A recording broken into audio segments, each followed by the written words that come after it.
શ્રી કષ્ટભંજન દેવ કી,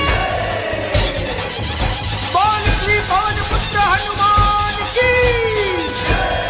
હનુમાનજી મહારાજ પાસે કાંઈ નહોતું તો આખી દુનિયા સલામ કરે, આખી દુનિયા. ગમે એવો મોટો શહેનશાહનો શહેનશાહ હોય ને ભી પડે ત્યારે યાદ તો હનુમાનજીને જ કરે.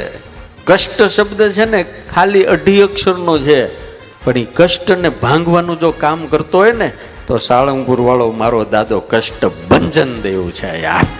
सब भक्तन के कष्ट मिटाए, कष्ट भंजन